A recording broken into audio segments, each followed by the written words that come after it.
Hello guys, मेरा नाम simple हीजा है। वैसे नाम में क्या रखा है, या यूँ कहें नाम में ही सब कुछ रखा है। जी हाँ, हम में से कितने लोग ऐसे हैं जो ये सोचते हैं या ये मानते हैं कि जो हमारा क्रिकेटर है उसके ऊपर हमारे जो नाम का प्रभाव है बहुत ज़्यादा पड़ता है। इनफैक्ट कुछ लोग तो ऐसे हैं, अगर उनके नाम के अंदर आर एस या कोई भी अल्फ़ाबेट है तो उसको डबल कर देते हैं कि उनको किसी ज्योतिषी ने बोल दिया इसलिए। इसी तरह आपको राम, लक्ष्मण, विष्णु, शिवा, कृष्णा, इस नाम के लोग तो आपको बहुत मिल जाएंगे। बट दुर्योधन, कंस, रावण या शकुनी, ऐसे नाम के लोग मुझे नहीं लगता आपको कहीं पे भी मिलेंगे। ऐसा क्यों?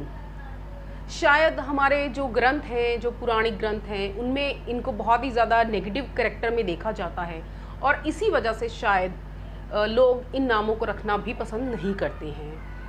क्या सच में ऐसा होता है, या सच में नाम हमारे जो कैरेक्टर के ऊपर प्रभाव डालता है, या सच में मीनिंगफुल नाम रख देने से हमारी बुद्धि, हमारा कैरेक्टर या हमारी प्रवृत्ति सच में वैसी हो जाती है? आपका क्या मानना है? जैसे कि एकता कपूर को किसी ने ये बोला कि अगर वो के से अपने जो सारे सीरियल्स का नाम रखेगी तो वो बहुत हिट जाएंगे, और देखने में भी यही आया। उसने अपने सब सीरियल्स का नाम के से शुरू किया और वो हिट भी रहे। क्या के पे नाम रखने की वजह से वो हिट हुए, या अच्छे अदाकारों की वजह से या अच्छी स्टोरी की वजह से वो हिट रहे? और इसी तरह आपने देखा होगा कुछ लोग जो अपने बच्चों के नाम तक बदल डालते हैं अपने बच्चों की शरारतों की वजह से, या उनका पढ़ाई में मन ना लगने की वजह से, या कोई बच्चा होशियार नहीं है तो उसका नाम बदल दिया जाता है। क्या सच में जो हमारा नाम है वो हमारे कैरेक्टर के ऊपर या हमारी प्रवृत्ति को दर्शाता है? जी हाँ, इसी तरह एक बार एक दो दंपति किसी ऋषि के आश्रम में बहुत ज़्यादा सेवा करती थी। कोई संतान न होने की वजह से उनको बस एक बार ये था कि वो इतनी अच्छी सेवा करें कि जो ऋषि हैं वो प्रसन्न हो जाएं और उनके ऊपर कुछ आशीर्वाद उनको दे दें, ताकि वो अपनी जो संतान का सुख ले सकें। और होता भी यही है। ऋषि उन दोनों की सेवा से बहुत ज़्यादा प्रसन्न होते हैं, उनको अपने पास बुलाते हैं और उनको ये बोला जाता है कि जो भी वर मांगना है वो मांग सकते हैं। इस पे दोनों बहुत खुश होते हैं, और क्योंकि जिस पल का वो बेसब्री से इंतज़ार कर रहे थे इतने सालों से, वो आज आ चुका था और उन्होंने उनसे वरदान के रूप में संतान मांगी। तो इस पर ऋषि बहुत ज़्यादा मुस्कुराए और एक फल देते हुए तथास्तु बोला, और वो फल लेकर वो दोनों अब जाते हैं। और लगभग 1 वर्ष के बाद वो दोनों वापस आते हैं, ऋषि को माथा टेकते हैं और अपने एक लौती संतान को उनके चरणों में रख देते हैं। उनसे ये प्रार्थना करते हैं कि उनका जो ये जो बच्चा है उन्हीं की बदौलत जो उनको मिला है उसका नाम रखा जाए। तो ऋषि मुस्कुराते हैं और उनकी ये जो एक मांग है उसको स्वीकार करते हैं और बच्चे का नाम पापक रखते हैं। और धीरे धीरे जो बच्चा है वो बड़ा होने लगता है, तो वो उसी ऋषि के जो गुरुकुल है उसमें पढ़ने के लिए भेज देते हैं। वहाँ पे उसके दोस्त उसको चिढ़ाने लगते हैं, क्योंकि पापक का मतलब है पापी। इसी वजह से वो बहुत ज़्यादा और दुखी रहने लग जाता है और हर पल यही सोचता है कि ये कैसा नाम उसको दिया गया है, पापक। और यही सोचता है कि वो जाएगा और अपने गुरु को बोलेगा कि उसका नाम जो है बदल दिया जाए और कुछ ऐसा नाम उसको दिया जाए जिसका बहुत अच्छा मतलब हो। और तो इसी मौके का इंतज़ार करने लगा। ये नाम उसको गुरु के द्वारा ही दिया गया था, तो उसको बदलना थोड़ा सा उसको मुश्किल लग रहा था कि वो किस तरह से जाए और अपने गुरु के साथ इस चीज़ के बारे में बात करे कि उनका रखा हुआ जो नाम है उसको पसंद नहीं है, वो उनके रखे हुए नाम को बदलना चाहता है। वो बहुत सोच विचार करता रहा। एक रात उसको बिल्कुल भी नींद नहीं आ रही थी और वो इसके बारे में सोचता रहा। सोचते सोचते सुबह हो गई और वो मन में ठान लेता है कि वो अब अपने गुरु से बात करके रहेगा, वो इस चीज़ को और सहन नहीं करेगा। ऐसा ही हुआ। वो बिना किसी को कुछ बताए वहाँ से निकल पड़ता है और सीधा जब उसके गुरु अपने स्थान से जब वो बाहर आते हैं तो वो उनको देखने लगता है। तो गुरु उनसे पूछते हैं कि कुछ कहना चाहते हो? तो हाथ पैर कांप रहे होते हैं, गुरु से बात करनी है और बात करना भी ज़रूरी है। तो वो घबराते हुए मंद स्वर में बोलता है कि जी हाँ, मुझे आपसे कुछ बात करनी है। इस पे गुरु पूछते हैं कि क्या पूछना है, पूछो। और इस पर वो थोड़ा सा घबराता है और अपनी जो भी समस्या रहती है वो गुरु के आगे रख देता है।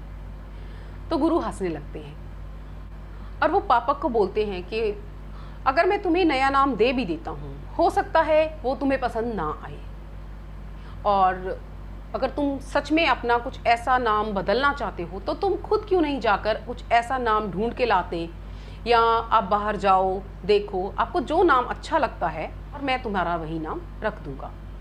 वो बहुत खुश होता है कि उसकी जो वो बात कहना चाहता था वो गुरु तक पहुंच गई है, और वो निकल पड़ता है नाम की तलाश में। वो चलता है, चलते जाता है, चलते चलते उसको आगे एक ऐसा इंसान मिलता है जो सड़क पे झाड़ू लगा रहा होता है। वो पूरी सड़क की सफाई कर रहा होता है और उसको देख रहा होता है। तो इतनी देर में उसको कोई आवाज़ मारता है, अरे ओ धनलक्ष्मी। तो वो नाम सुनकर उसको कुछ अजीब लगता है, धनलक्ष्मी। धनलक्ष्मी का तो जो मतलब है उस हिसाब से तो ये झाड़ू लगा रहा है। उसका थोड़ा दिमाग सा खटकता है ये कि उसका नाम है धनलक्ष्मी, जिसका मतलब है धन, और ये एक झाड़ू लगा रहा है सड़क के ऊपर। उसको कुछ समझ नहीं आता। वो आगे चला जाता है, आगे चलता है। चलते चलते उसको एक औरत मिलती है और वो औरत जो है रो रही होती है। तो उससे उस औरत से पूछता है कि वो क्यों रो रही है। तो वो जवाब देती है कि उसका जो बेटा है वो एक चोर है, वो चोरी करता है, जिसकी वजह से वो बहुत ज़्यादा दुखी है। बातों बातों में उसको पता चलता है कि उसके जो बेटे का नाम है धर्मदास है।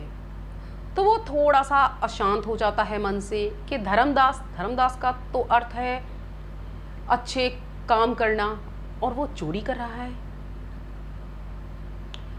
वो थोड़ा सा निराश होता है और आगे चला जाता है। आगे जाता है तो उसको एक छोटा बच्चा मिलता है और उस छोटे बच्चे से वो बातें करने लगता है, और बातों बातों में वो छोटा बच्चा अपना नाम उसको विद्यादास बताता है, जबकि वो बिल्कुल भी पढ़ा लिखा नहीं होता। तो वो थोड़ा और सोच में पड़ जाता है, वहाँ से निराश होकर उठ जाता है और आगे बढ़ता है। आगे चलते चलते वो एक गांव में पहुंचता है, और गांव में वो देखते बहुत ज़्यादा भीड़ इकट्ठा हो रखी होती है। तो वो भीड़ में से किसी को पूछता है तो पता चलता है कि वहाँ किसी की मृत्यु हो चुकी है, और वो जो जिसकी मृत्यु हुई है उसके बारे में पता चलता है कि उसका जो नाम है अमर सिंह है। इस पर वो बहुत ज़्यादा हताश हो जाता है कि अमर मतलब तो होता है कि सदा जीवित रहने वाला। ये नाम अमर सिंह होने के बाद भी आज वो मर चुका है, और ये देखकर वो बहुत ज़्यादा बौखला जाता है, और उसी बौखलाहट के कारण वो चीखने चिल्लाने लगता है कि ये कैसे हो सकता है, उसका नाम तो अमर था, तो फिर वो कैसे मर सकता है। तो जो भीड़ है उसमें एक व्यक्ति है जो उसकी मंशा समझ जाता है, और वो उठ के उसके पास आता है और उस बच्चे को समझाने लगता है, और वो उस बच्चे को समझाता है कि नाम में क्या रखा है। नाम तो केवल हमें बाहरी पहचान देने के लिए रखा गया है, इसके अलावा तुम क्या करते हो, तुम क्या हो, ये सिर्फ हमारे जो अच्छे कर्म, हमारे बुरे कर्म, हमारे अच्छे काम, बुरे काम, इसके ऊपर जो है यही मायने रखते हैं, और यही हमारे जो असल जो हमारी पहचान है उसको बनाते हैं। ये सुनकर वो बहुत हैरान होता है और कुछ विचार करने लगता है, और ये सब जो भी उसने देखा रास्ते में और जो भी ये सब अब सुना, उससे वो कुछ समझ में आता है उसको, और वो वापस अपने आश्रम जाने का निर्णय ले लेता है, और वो अपने आश्रम में जाता है। वहाँ जाकर अपने गुरु के चरणों में अपना सर रख कर रोने लगता है। उसको बहुत चीज़ें समझ आ चुकी होती हैं। वो अपने गुरु से माफ़ी मांगता है, और जो भी रास्ते में हुआ, जो भी उसने देखा, जो भी उसने एक्सपीरियंस करा, वो अपना गुरु को सब कुछ बताता है। इस पे गुरु भी खुश हो जाते हैं, और वो बोलते हैं उन्होंने जो भी नाम उसका रखा वो बहुत ही सोच समझ कर रखा, उसको जो भी नाम दिया वो बहुत ही सोच समझ कर दिया था।